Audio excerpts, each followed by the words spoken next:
बिस्मिल्लाहिर्रहमानिर्रहीम। अस्सलाम वालेकुम नाज़रीन, मैं हूं नफीसा राजपूत और आप देख रहे हैं प्रोग्राम रुख़ हकीकत।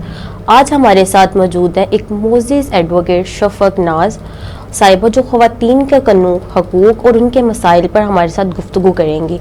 कैसे हैं मैडम शफ़क़ नाज? अल्हम्दुलिल्लाह, बिल्कुल ठीक ठाक। और आप कानून के बारे में आज हमारे साथ बात करेंगी और औरतों के जो हकूक़ हैं उनके बारे में बात करें। औरतों के साथ बहुत ज़्यादा नाइंसाफ़ी हो रही है, औरतों को बिल्कुल भी प्रायोरिटी नहीं दी जा रही। औरतों पे हम ज़्यादा बहस करेंगे इस पर। आपके नज़दीक ख़वातीन के हकूक़ की सबसे ज़्यादा खिलाफ़वर्जी कहाँ होती है, घर में या माशरे में? अस्सलाम वालेकुम। सबसे पहले तो आपका बहुत शुक्रिया, आपने मुझे अपने प्रोग्राम में आने की दावत दी। जहाँ तक ख़वातीन के हकूक़ का ताल्लुक़ है, ख़वातीन के जो हकूक़ हैं अगर देखा जाए तो ये एक तलख़ हकीकत है कि जब से पाकिस्तान मार्ज़ वजूद में आया है तब से लेकर अब तक जो है वो ख़वातीन की हैसियत को मुतज़ाद ही तस्लीम किया जा रहा है। इसके बरक्स ये भी हकीकत है कि जिन माशरों में ख़वातीन की बुनियादी समाजी या कानूनी हैसियत को कबूल नहीं किया जाता, वो माशरे कभी भी तरक्की नहीं करते। पाकिस्तान में जो है वो 49% शरह आबादी जो है वो ख़वातीन की है। अगर हम ये देखें कि उनकी हकूक़ की खिलाफ वर्जी कहाँ होती है तो इसके लिए कोई स्पेसिफिक जगह या बंदा नहीं कि जो उसके हकूक़ की खिलाफ वर्जी करेगा, बल्कि किसी भी जगह, चाहे वो वर्क प्लेस है, पब्लिक प्लेस है, कोई सफ़र की जगह है या उसका घर ही है, वहाँ पे भी उसके हकूक़ की खिलाफ वर्जी होती है। अगर हम अपने माशरे में देखें तो सबसे ज़्यादा जो ख़वातीन के हकूक़ की खिलाफ वर्जी वो तो घर से शुरू हो जाती है। आप देखें, एक घर में एक बच्चा या एक बच्ची है या दो बच्चे या दो बच्चियाँ, उसमें जो बच्ची होगी, बेटी होगी, उसको जो है वो खुराक, तालीम, उसका लिबास हो गया या वक्त देना वालिदैन का वो कम होगा। इसके बरक्स अगर बेटा है तो उसको अच्छे स्कूलों में अच्छा लिबास और अच्छी तालीम उसको दिलाई जाएगी, उसको वक्त भी ज़्यादा दिया जाता है। और एक हमारे माशरे में ये भी चीज़ें आपने देखा होगा, जब खाना पकता है घर में तो अगर अच्छा कोई गोश्त पका हुआ है उसमें वो कहेंगे बोटी भाई के लिए रख लो, ये हकीकत है। बिल्कुल ऐसे ही बोटी भाई के लिए रख लो और जो बाकी बचे उसमें से चलो बेटी को भी दे दें। तो ये जो डिस्क्रिमिनेशन है ये तो घर से भी शुरू हो जाती है और इसकी सबसे बड़ी वजह जो है वो मर्दाना गलबा है। हमारे माशरे में जो है वो मर्दों को समझा जाता है यही फैमिली चलाएंगे, यही हमारे घर को आगे बढ़ाएंगे, इस वजह से उनको ज़्यादा दिया जाता है और लड़कियों को जो है वो डिस्क्रिमिनेशन घर से शुरू हो जाती है। और ज़्यादातर ये हमारे माशरे में पाया जाता है कि औरत को बिल्कुल भी तहफ़्फ़ुज़ नहीं दिया जाता और ज़्यादातर ये सिखाया जाता है कि आप लोग बाहर जाओ, मर्द बन के निकलो, और जब तक आप लोग उसको घर में प्रायोरिटी नहीं दे रहे तो आप लोग उसको बाहर का ऐसे हकदार कह रहे हो, कभी उसकी इज्जत सेफ है। बिल्कुल ऐसा ही है। मैडम, मेरा नेक्स्ट आपसे ये क्वेश्चन है, क्या हमारे कवानीन खातून को तहफ़्फ़ुज़ देने के लिए काफ़ी हैं? जी, अगर कवानीन की बात की जाए तो जब से पाकिस्तान बना है तब से आईने पाकिस्तान है, उसके बाद हमारे पास एक्ट है, ऑर्डिनेंस है, हमारे पास जो कानून में तब्दीलियाँ लाई गई हैं। पहले जो सज़ाएँ थी वो बहुत मामूली नौयत की थी और इन पे सज़ाएँ भी नहीं इतनी होती थी, लेकिन अब जो ऑर्डिनेंस या एक्ट लाए गए हैं उसमें सज़ाएँ भी सख्त तरीन दी गई हैं ताकि इन पे अमल दरामद किया जाए। अब जैसा कि घरेलू तशद्दुद को देख लें, घरेलू तशद्दुद के हवाले से पंजाब तहफ़्फ़ुज़े ख़वातीन एक्ट है। अगर किसी भी औरत पे घर में तशद्दुद होता है, वो ख़वाह मामूली नौयत का हो या वो शदीद नौयत का हो, इस एक्ट के थ्रू उस बंदे को सज़ा दी जाएगी। इसके अलावा अगर कोई भी खातून इस हवाले से परेशान है तो 1043 पे फ्री कॉल कर सकती है और बर वक्त कार्रवाई की जाएगी। इसके बाद घरेलू तशद्दुद के बाद जो कम उम्र की शादी है उसमें भी ऑर्डिनेंस 2026 में काफ़ी तब्दीलियाँ लाई गई हैं। पहले जो कम उम्र में शादी करते थे उसमें वालिदैन, रिश्तेदार या कोई भी सरपरस्त होता था वो शादी करके बरी ज़िम्मा हो जाता था, लेकिन अब इसमें हर बंदे को वो सरपरस्त हो, वालिदैन हो, रिश्तेदार हो, यहाँ तक के निकाह रजिस्ट्रार भी जो है वो भी सज़ा का मुस्तहक होगा अगर वो 18 साल से कम उम्र की एज की लड़की या लड़के की शादी करवाएगा। इसके बाद जबरी शादी है, जबरी शादी अगर कोई किसी की करवा रहा है तो उसके बारे में हम मजिस्ट्रेट को या यूनियन काउंसिल में या फिर हम 15 पे कॉल करके पुलिस को इतला करेंगे, जो फौरन इस पे कार्रवाई करेंगे और जो जिम्मेदारान है उसको वो सज़ा देंगे। इसके बाद जो है वो विरासत है, जो सबसे अहम मसला है हमारे माशरे का। विरासत के हवाले से अगर देखा जाए तो enforcement of women property act हमारे पास है। इसमें बताया गया कि जो भी किसी भी खातून को विरासत से दस्तबरदार करेगा उसको 10 साल की कैद की सज़ा और जुर्माना या दोनों सज़ाएं दी जाएंगी। इसके बाद हमारे पास जो एक्ट हैं उनमें एसिड कंट्रोल एक्ट है, public and work place harassment act हैं। इसके अलावा हमारे पास हेल्प लाइन्स हैं, 1099 है मददगार कौमी हेल्प लाइन, जहाँ पे कोई भी मुतासरा खातून जो है वो कॉल करेगी और वो फौरी उसकी मदद करेंगे। बिल्कुल। आपने बतौर एडवोकेट ऐसे कौन से मुकदमात देखे हैं जो जिन्होंने आपको सबसे ज़्यादा मुतासिर किया हो? जी, बतौर एडवोकेट तो बहुत सारे ऐसे मुकदमात रोज़ाना आंखों के सामने से गुजरते हैं, लेकिन अगर हम औरतों के हकूक़ के हवाले से बात करें तो इसमें घरेलू तशद्दुद, हैरासमेंट, विरासत के हैं, नानो नफका के हैं, और सबसे ज़्यादा जो वो जबरी शादी के मुकदमात आते हैं। वो मुतासिर ये तब करते हैं जब हम देखते हैं कि एक औरत जो है वो अपने ही कानूनी और शरई हकूक़ को हासिल करने के लिए अदालतों के चक्कर लगा रही है, वो एक जद्दोजहद और एक जंग लड़ रही होती है, और ये जंग जो है बहुत तवील चलती है, क्योंकि इसमें उसको बहुत सारी मुश्किलात पेश आती हैं, जिनमें माली मुश्किलात भी है, शवाहदीन की कमी है, क्योंकि अगर एक औरत आप देखें अपने फैमिली मैटर्स में आती है तो घर में उसके वालिद या उसके भाई कहते हैं कि हमने नहीं साथ जाना, मतलब वो गवाह बनने के लिए भी तैयार नहीं होते। क्या बाज़ ख़वातीन भी कानून का गलत इस्तेमाल करती हैं? जी, कानून का सही या गलत इस्तेमाल तो मर्द हो या खातून दोनों ही कर सकते हैं। खातून की जहाँ तक ताल्लुक़ है, जब किसी खातून किसी रिलेशनशिप में होती हैं तो आपने अक्सर देखा होगा रिलेशनशिप खत्म होने के बाद वो उस पर हैरासमेंट का केस कर देती है या ब्लैकमेलिंग शुरू कर देती है, या कई ऐसे झूठे मुकदमात हैं जिनमें वो दूसरों को इन्वॉल्व कर देती है। अगर कोर्ट में देखा जाए तो नानो नफका या सामान जहेज के जो केसेस हैं उसमें भी खवातीन काफ़ी गलत बयानी करती हैं। इसके माशरे पे क्या असरात मुर्तब होते हैं? माशरे पे इसके यही असरात हैं कि मनफी हमारा जो एक मैसेज है वो जाता है इस तरह के लोगों की वजह से, जो प्रॉपर एक खातून अपने घर से अपने तमाम समाजी और ख़ानदानी दबाव के बावजूद वो अदालतों में इंसाफ लेने के लिए आई है, वो ये चीज़ें उनको भी रोक देती हैं कि ये इनको तो ख्वारी हो रही है और मुझे भी फिर इसी तरह ही होगा। घरेलू तशद्दुद के मुकदमात में इंसाफ मिलने में सबसे बड़ी रुकावट क्या होती है? घरेलू तशद्दुद के जो मुकदमात है इसमें सबसे बड़ी जो रुकावट है वो माली मुश्किलात हैं या फिर शवाहदीन की कमी है। जैसा कि पहले भी बताया कि एक औरत इंसाफ लेने के लिए घर से अगर आ भी जाए तो उस पर इतना दबाव खानदान का होता है या उस घर वालों पे होता है कि उनके घर के मर्द ही उसका साथ देने के लिए नहीं आते। इसके अलावा कानून की जो लाइल्मी है, ये सबसे बड़ी वजह है।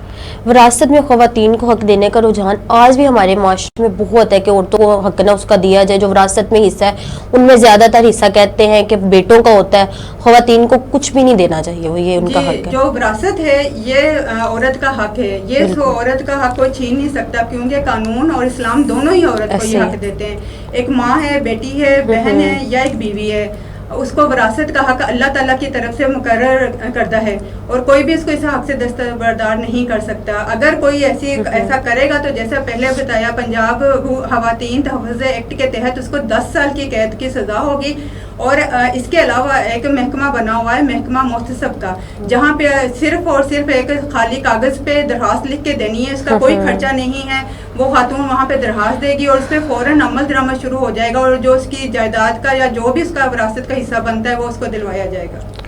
क्या सोशल मीडिया ने ख़वातीन को ज़्यादा महफूज बना दिया, खतरात पैदा किए हैं? बिल्कुल, किसी भी चीज़ का नाजायज़ इस्तेमाल या गलत इस्तेमाल जो है वो ख़तरात ही पैदा करता है। इसी तरह कोई भी गैजेट है, फ़ोन है या सोशल मीडिया है, उसका जो गलत इस्तेमाल या नाजायज़ इस्तेमाल जो है वो कानून के निज़ाम को ही नुकसान पहुंचाता है। अगर इसके मुस्बत असरात हम देखें तो इनमें तालीम तक रसाई, आगाही या शऊर है, और दूसरी तरफ एक पहलू ये भी है कि अगर किसी के साथ जुल्म या ज्यादती हुई है तो वो आवाज़ उठा सकती है सोशल मीडिया के थ्रू। मनफी असरात अगर देखें तो वही इसमें ब्लैकमेलिंग, हरासमेंट और इस तरह के जाली अकाउंट्स बना के किसी को नुकसान पहुंचाना, यही चीज़ें हैं। क्योंकि सोशल मीडिया में आजकल सबसे ज़्यादा ये चल रहा होता है, ब्लैकमेलिंग सबसे ज़्यादा। आप तो लॉयर हैं, आपको तो ज़्यादा सुनने में आता होगा कि जो अगर कोई मुकदमा उनके पास लेकर आ रहा है हरेसमेंट का, अगर उसको ब्लैकमेल कर रहा है, फॉर एग्जांपल फोन में मैसेजेस कॉल्स कर रहा है, तो उसको वैसे कह रहा है कि धमकियां देना, और ये क्या इनका रुझान बढ़ता जा रहा है? ये आजकल सबसे ज्यादा जो साइबर क्राइम्स जिसको कहते हैं, इसमें सबसे ज्यादा जो है यही चीजें तंग कर रही हैं फैमिलीज को और खवातीन को। लेकिन इसके लिए भी कानून मौजूद है, हमारे पास national cyber crime investigation agency है जिसकी 24/7 हेल्पलाइन है 1799, जिस पे 24 घंटे आप कभी भी आप कॉल करें वो फौरन रिसीव करेंगे और आपकी दादरसी करेंगे। बिल्कुल। आपका ब्रेक का शॉर्ट टाइम हुआ नाज़रीन, एक शॉर्ट ब्रेक के बाद दोबारा हाजिर होते हैं। زکی برادرز کی فخریہ پیشکش، business class Daewoo express,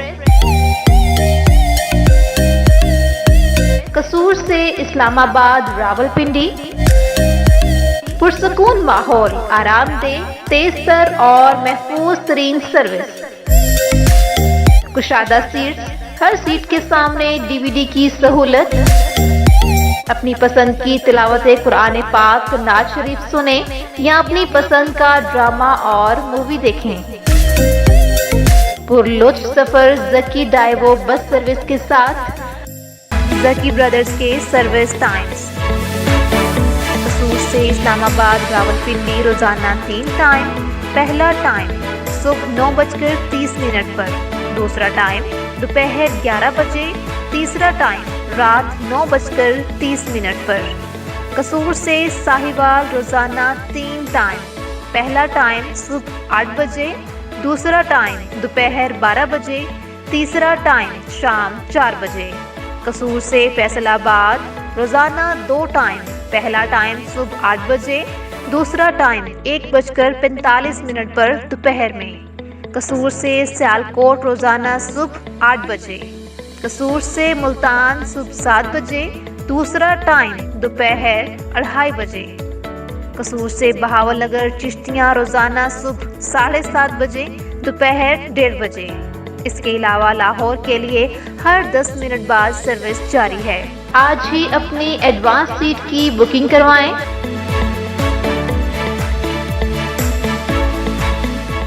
phone number 0300 9465 990۔ Zaki brothers Daewoo bus service, Shahbaz Khan road, Kashmir چوک، قصور۔ ویلکم بیک ناظرین، اور میڈم شفق دوبارہ سے آپ کو خوش آمدید۔ ناظرین، جس طرح ہم نے عورتوں کے حقوق کے بارے میں آپ کو نقصانات بتائے ہیں، اب ان کے تھوڑے فائدے بھی بتاتے ہیں کہ والدین کی کون سی اپنے بچوں پہ ذمہ داریاں ہیں جو وہ اچھے طریقے سے انجام دے سکے، اور ہمیں میڈم شفق اس چیز سے آگاہ کریں گی۔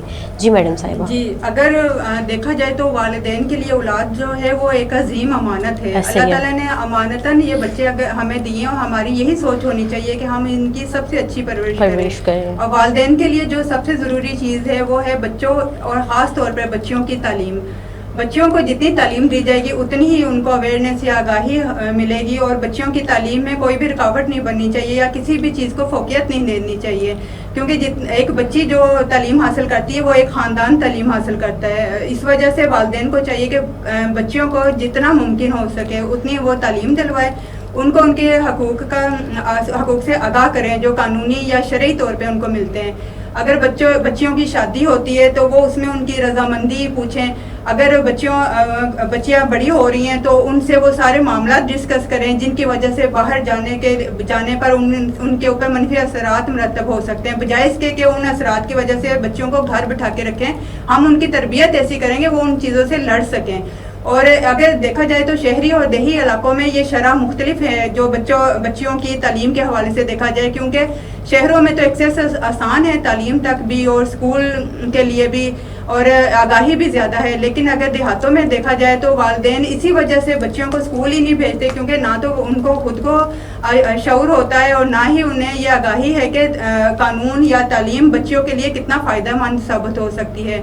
اور والدین کے لیے جو سب سے ضروری چیز یہ ہے کہ وہ بچوں کو یہ سکھائیں کہ اپنا جو شرعی یا قانونی حق لینا کوئی لالچ نہیں ہے، جیسا کہ اگر کوئی بچی اپنے بھائیوں سے یا اپنا کوئی حصہ مانگتی ہے تو کہتے ہیں اس میں لالچ آ گیا، یہ اس لیے حصہ مانگ رہی ہے، بلکہ اور زیادہ تر آپ کی بات کرتی ہوں، زیادہ تر وہ یہ کرتے ہیں کہ اگر عورت کی شادی ہو چکی ہے تو وہ کہتے ہیں اب عورت کا حق نہیں ہے کیونکہ وہ دوسرے گھر کی ہو چکی ہے، جہیز دے دیا۔ وہ سب سے پہلے ان کی یہ بات ہوتی ہے کہ ہم نے جہیز عورت کو دے دیا، اپنی بیٹی کو دے دیا، اب اس کا اس گھر سے کچھ تعلق نہیں۔ اور زیادہ تر یہ ہوتا ہے عورت کی جب شادی ہو جائے، اور سب سے زیادہ عورت کے ذہن میں یہ ڈال دیا جاتا ہے کہ جس گھر سے تم آئی ہو اس سے تمہارے سارے تعلقات ٹوٹ چکے ہوتے ہیں۔ بالکل ایسا ہی ہے، اور یہ زیادہ تر عورت ذہنی شکار ہو جاتی ہے اور ٹینشنز لیتی ہے اس چیز میں۔ بالکل ایسا ہی ہے، اور اسی وجہ سے اس کو وراثت میں حصہ نہیں ملتا، اور اگر وہ مانگ بھی لے گی تو وہ کہیں گے اب ہمارا میکا ختم ہو جائے گا، اب بھائیوں نے ملنا چھوڑ دینا ہے۔ لیکن والدین اگر شروع سے ٹریننگ ایسی کرے بچے اور بچی دونوں کی کہ جو وراثت کا حصہ ہے وہ جس کا ہے اسی کو ہی ملنا ہے، اور وہ لینا کوئی لالچ نہیں ہے بلکہ وہ قانوناً اور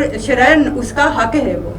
کیونکہ وہ زیادہ تر ہمارے معاشرے میں آج کل جو زیادہ تر نوعیت پائی جا رہی ہے اور وہ پرانے ذہن کے ہی لوگ ہیں. اگر بالکل ایسے، ہاں بیٹی کی شادی ہم لوگ کر رہے ہیں, آپ لوگ یہ دیکھو, اور سب سے زیادہ ماں کو زیادہ ہو رہی ہوتی ہے, ماں بچپن سے جوڑنا شروع کرتی ہے اپنی بیٹی کے لیے, میں یہ چیز لے کے آ رہی ہوں, یہ لے کے آ رہی ہوں. اور کبھی میں نے ایسا معاشرے میں نہیں دیکھا ہوگا کہ کوئی بھائی اٹھ کے کہہ رہا ہے کہ میں نے, آج کل جو معاشرہ ہمارا زیادہ تر خراب کیا ہوا ہے نا, جیسا وہ کہتے ہیں کہ ہمارے باپ نے ہمارے ساتھ کیا نا, ہم بھی نیکسٹ جنریشن سے اپنے والدین سے اسی طرح برتاؤ کریں. بالکل جو بچے گھر میں دیکھیں گے وہی کریں گے وہ. لیکن یہاں پہ میں ایک تھوڑا ایڈ کرنا چاہوں گی کہ اگر والدہ جو ہے وہ بچی کے لیے وہ سامان پیٹی میں بھر کے رکھتی ہے یا جہیز جمع کرنا شروع کرتی ہے, تو اویئرنیس یہ چیزیں دینی چاہیے کہ اس سے اچھا اس کو تعلیم دے دے تاکہ وہ اپنے پیروں پہ کھڑی ہو جائے. کل کو اگر اس پہ مشکل وقت آتا ہے تو وہ بھائیوں کے سہارا لینے کے لیے واپس نہ آئے, بلکہ وہ اپنے پیروں پہ کھڑے ہو کے اپنے بچوں کو. یہ بات آپ نے بالکل کی ہے. آج کل کا جو معاشرہ وہ تعلیم ہے, تعلیم مانگتا ہے. اگر ہمارے پاس تعلیم نہیں ہوگی, ہمارے پاس کوئی شعور نہیں ہوگا, تو ہم کس طرح کہیں گے نیکسٹ اس طرح کا دور آ رہا ہے, تعلیم ہے تو سب کچھ ہے, اگر تعلیم نہیں ہے تو کچھ بھی نہیں ہے. کم از کم اپنی بیٹی کو میٹرک کی ہماری جو فرسٹ ایئر ہوتی ہے وہ تو ایٹ لیسٹ کلیئر کروائے, اس کو ہنر ساتھ ساتھ سکھائے. اگر میٹرک کلیئر ہوگی 3 منتھس کی جو چھٹیاں ہوتی ہیں ان میں ہم ان کو ایسا ہنر سکھائیں کہ کل کو وہ اگر اپنے گھر چلی جاتی ہیں, کچھ اس طرح کے مشکل وقت آ جاتے ہیں, حالات آ جاتے ہیں, ان سے آمنا سامنا کر سکے. ہم لوگ ان کو میٹرک ادھر کروا دیتے ہیں, ہم کہتے ہیں چلو اندر بیاہ کرو, اندر وقت قریب آ گیا. تو یہ نہیں ہونا چاہیے, بالکل بھی نہیں ہونا چاہیے. اس وجہ سے جو پڑھی لکھی خواتین ہیں وہ اپنے حقوق کا زیادہ سمجھتی ہیں کہ ان کے حقوق کیا ہیں, اور وہ انہی کے ساتھ ہی زیادہ مسئلے پھر پیش آتے ہیں. اور دیکھا جائے تو پاکستان میں جو 34% خواتین جن پہ گھریلو تشدد ہوتا ہے جسمانی اور ذہنی, وہ واقعہ رپورٹ ہی نہیں کرتی, کیونکہ خاندان والے اس پہ دباؤ اتنا ڈال دیتے ہیں کہ اگر تم یہ باہر جاؤ گی یا بتاؤ گی تو تمہیں طلاق دے دی جائے گی. اور زیادہ تر آج کل ہمارے معاشرے میں ڈیورس کا یہ چیزیں بہت عام ہو گئی ہے. پہلے تو ان چیزوں سے ماں باپ اتنا ڈرتے تھے کہ ہماری بیٹی اگر ڈیورس ہو جاتی ہے تو ہم معاشرے میں اپنا منہ کیا دکھائیں گے. بالکل ایسا ہی ہے. اور یہ ایک میں پریکٹیکل آپ کو بتاؤں گی, جب میں نے پریکٹس شروع کی تھی 2010 میں, تب یہاں پہ 2 فیملی کورٹس تھی قصور میں. اب یہاں پہ 4 فیملی کورٹس ہیں اور ہر کورٹ میں 70 to 80 مقدمات روز کا لگا ہوتا ہے. اب آپ 70 اور 80 کو 4 سے ملٹیپل کریں تو یہ روزانہ کے مقدمے. بالکل. اور ہمارا معاشرہ ان چیزوں میں بہت مطلب کہ خراب ہو چکا ہوا ہے کہ ہمیں کیا ہے کیا نہیں ہے, اور ان سب کی وجہ جو وہ تعلیم کی کمی ہے. بالکل ایسا. میڈم شفق صاحب, نیکسٹ میرا آپ سے لاسٹ یہ کوشچن ہے کہ اگر آپ پورے پاکستان کی خواتین سے 1 منٹ کا خطاب کرتی تو آپ ان کو کیا پیغام دینا چاہیں گی؟ جی, اگر میں پیغام دینا چاہوں گی اپنے ملک کے خواتین سے تو صرف یہ ایک پیغام دینا چاہوں گی کہ وہ تعلیم حاصل کریں.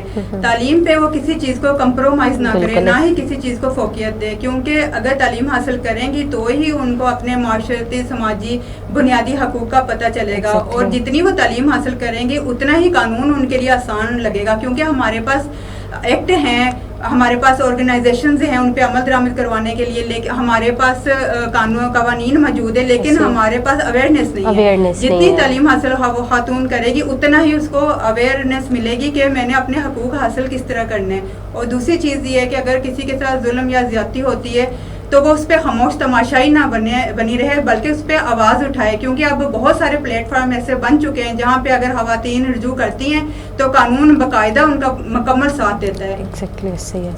بہت شکریہ میڈم شفق ناز, آپ ہمارے پروگرام میں آئی. بالکل ناظرین, جس طرح میڈم شفق صاحب نے بہت ساری باتیں کی ہیں, آپ لوگوں کو ان پہ عمل بھی کرنا چاہیے. اور آپ کے ارد گرد میں کچھ بھی اس طرح کا بدزیاتی کسی کے ساتھ ہو رہی ہو تو آپ فوری طور پر پولیس کو اسٹیشن پہ دیں یا رابطہ کریں. ہمارا نمبر بھی آ رہا ہوتا ہے C49 کا, آپ ادھر مینیجر ہمارے ڈائریکٹر سلیم اللہ باز میں آپ ادھر رابطہ کریں. اور آپ کو کوئی بھی اگر مشکل پیش آ رہی ہے آپ کے ارد گرد یا آپ کے دور دراز سے کسی بھی جگہ سے, ہمارے لائر صاحب بھی, آپ ان سے بھی کانٹیکٹ کر سکتے ہیں. بہت شکریہ میڈم صاحبہ اگین آپ کا. انشاءاللہ ناظرین دوبارہ حاضر ہوں گے ایک نئے پروگرام کے ساتھ, ایک نئے سیگمنٹ کے ساتھ. تب تک کے لیے اپنا خیال رکھیے. اللہ حافظ.